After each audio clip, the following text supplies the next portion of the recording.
two-tone hard as fuck.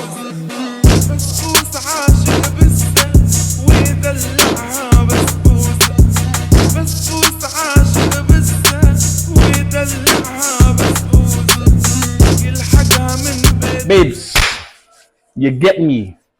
It's your favorite roadman Tone, and we're doing big things, yeah? I'm out here with my bruv, Slight Breeze in the UK, innit? And today we're going to be talking about a little manifestation. Let me stop fucking around. Let me stop fucking around.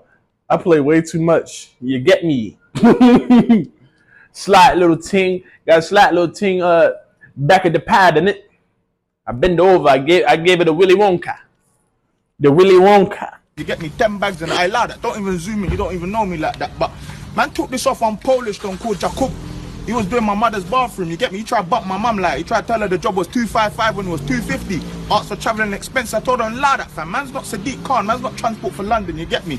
Obviously, I got a little ice bowl thing. I need to keep my throat dehydrated. Man can use big words because man got an E for English. You get me? On the block, that means excellent.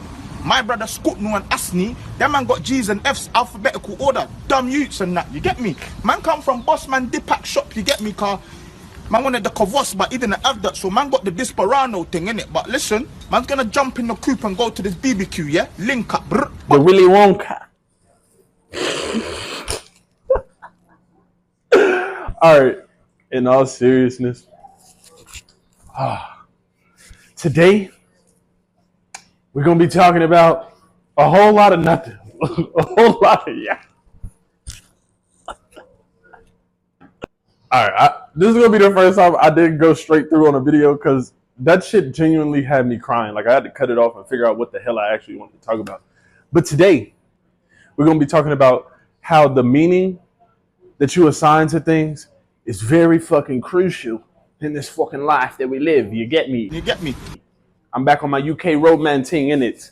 Yo, I don't know what kind of posh head teacher accent you got, but this is the roadman translation. When you assign the meaning to things, no, let me stop. All right, when you assign bullshit ass meanings to certain things, that's what be fucking y'all up.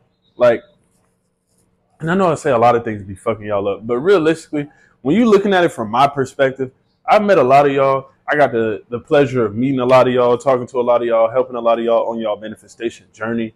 Oh, if y'all ain't peep, I got me a little mic too, because some of y'all was like, oh, Tone, I can't hear you. I bet you can hear me now. Can you hear me now? Good. Can you hear me now? Good. Yeah. Oh my God. Sorry for those of y'all who got headphones and you listening to headphones or you got this playing on the TV. And I know somewhere out there, somebody be watching this with like their friends, their family, or if you're watching this solo dolo, shout out to you. I'm your personal friend for the next 5-10 minutes or whatever this is. But basically, like I was saying, the meanings that y'all assign to circumstances in y'all life is very, very crucial. And this video probably won't be long because it won't take me much to say this, and it shouldn't take much for y'all to understand what I'm saying. Let's say y'all have certain things happen and you assign the most terrible meanings to it. And here's why. It's because a lot of y'all go affirm or you do an inner conversation, you listen to a meditation, you listen to a subliminal, and y'all come out of it acting like nothing happened.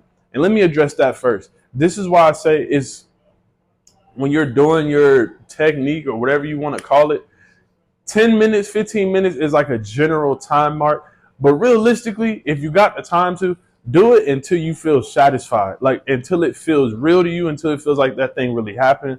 Which is why for those people who be struggling with manifestation, I always recommend doing inner conversations because inner conversations is how we naturally manifest. So if you do an inner conversation, that is one of the best ways to be present with what you're doing. Now, granted, I'm not saying that's the only way you can do it until it feels real, but do it until you feel satisfied, like you did a good job. You can give yourself a little pat on the back in it. You give yourself a little pat on the back in it. Yeah, Slight Breeze in it. Anyways, yeah, until you feel satisfied.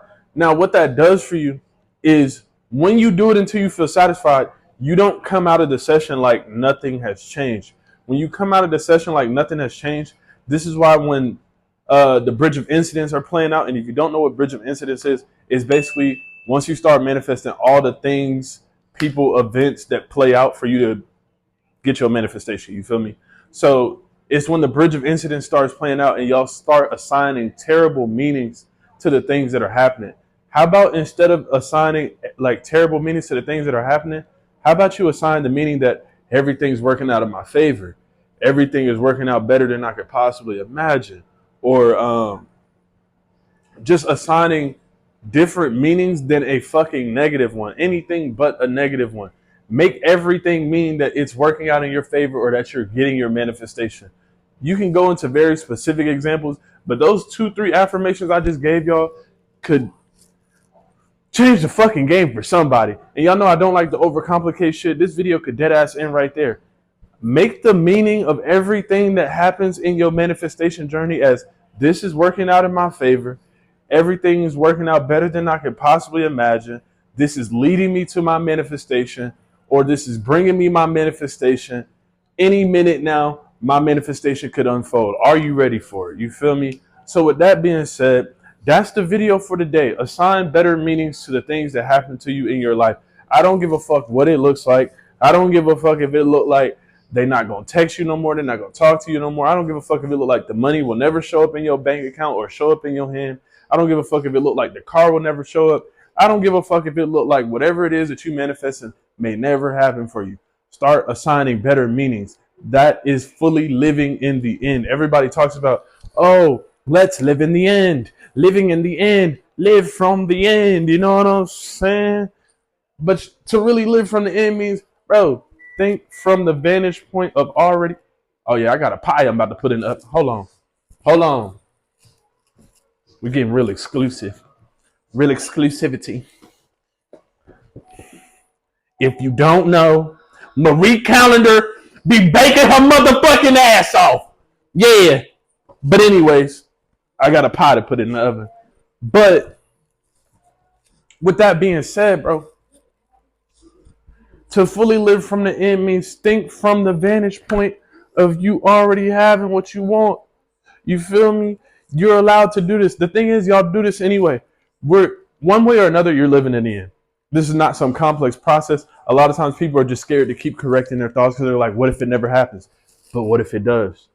You feel me? And a lot of times y'all delay y'all manifestations or you set them back by thinking, oh, what if this never happens? What if this takes too long? If you just did your imaginal act, you already experienced it in consciousness. Everything is experienced in consciousness first. So when you've already experienced it in consciousness and you can accept that consciousness is the only reality, and that is a fucking fact. I don't care what nobody say, because consciousness is your dream world. Consciousness is your waking life. Consciousness is your imagination.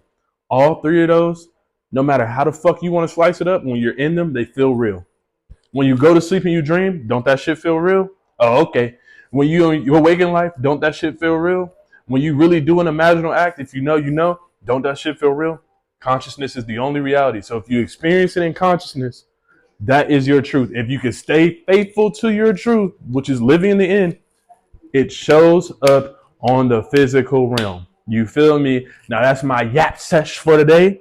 That's it. You feel me? It's been your favorite roadman tone in it. Slot breeze. You know what I'm saying, bruv? You get me?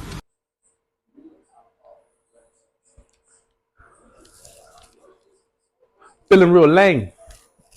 You know what I'm saying? My UK client's probably gonna come correct my accent and my fucking slang, but fuck it.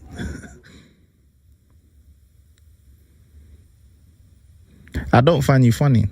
You laugh every time. Top boy in it. Roadman. Catch you in the next one. Big breath.